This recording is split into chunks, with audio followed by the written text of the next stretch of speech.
Hello everyone, welcome back to my channel flavours and recipes. ఈరోజు special recipe కొబ్బరి చట్నీ రాగి దోశలు. రెగ్యులర్ దోశల కంటే రాగి దోశలు చాలా టేస్టీగా ఉంటాయి. ఒకసారి తప్పకుండా ట్రై చేయండి. అయితే ఈ రాగి దోశలు కోకోనట్ చట్నీ ప్రిపరేషన్ ప్రాసెస్ ఏంటో ఇప్పుడు చూద్దామా.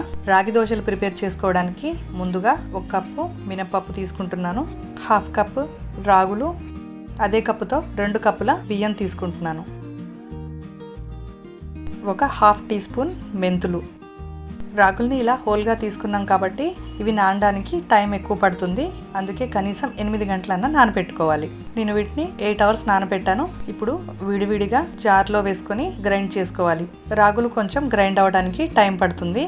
కొద్దిగా వాటర్ యాడ్ చేస్తూ గ్రైండ్ చేసుకోవాలి. అలాగే మినపప్పును కూడా గ్రైండ్ చేసుకోవాలి. ఇలా మొత్తం కలిపేసి ఓవర్ నైట్ ఫర్మినేట్ చేసుకోవాలి. ఇప్పుడు చట్నీ ప్రిపేర్ చేసుకుందాం. కడాయిలో 1 టీ స్పూన్ ఆయిల్ వేసుకొని 1 టీ స్పూన్ జీలకర్ర, అది కొంచెం వేగాక 1 టీ స్పూన్ ధనియాలు, 10 ఎండుమిర్చి, కొద్దిగా చింతపండు వేసుకోవాలి. ఇవి వేగిపోయాక ఒక బౌల్లోకి తీసుకొని చల్లార్చుకోవాలి. ఇందులోనే కొన్ని ఒలిచిన వెల్లుల్లిపాయల్ని యాడ్ చేసుకోవాలి. అదే కడాయిలో కొంచెం ఆయిల్ పోసుకొని 1 కప్పు పచ్చి కొబ్బరి ముక్కలు యాడ్ చేసుకోవాలి.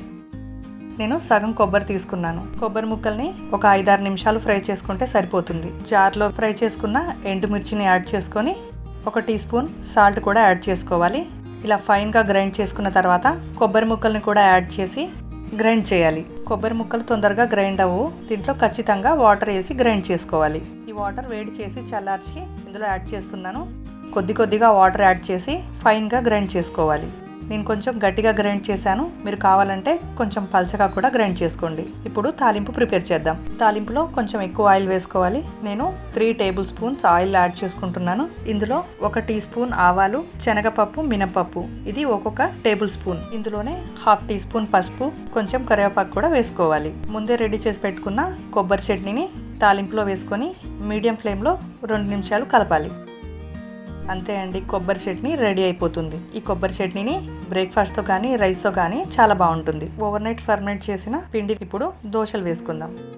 దోశలు వేసుకోవడానికి ఒక బౌల్లో కొంచెం పిండి తీసుకొని అందులో 1/2 టీ స్పూన్ సాల్ట్ కలుపుకోవాలి. మీడియం ఫ్లేమ్లో పెనం వేడి చేసుకొని దోశలు వేసుకోవాలి. పైనుంచి కొంచెం ఆయిల్ వేసుకోవాలి. అటు ఇటు తిప్పుతూ దోశని కాల్చుకోవాలి. అంతే అండి, రాగి దోశలు రెడీ అయిపోయాయి. ఇప్పుడు కొంచెం కారం పొడి చట్నీతో టేస్ట్ చేద్దాం. చాలా బాగున్నాయి దోశలు చట్నీతో పాటు. మీరు కూడా తప్పకుండా ట్రై చేయండి. అలాగే నా ఛానల్ని సబ్స్క్రైబ్ చేయండి. ఇంకో మంచి రెసిపీతో మళ్ళీ కలుద్దాం. Thanks for watching.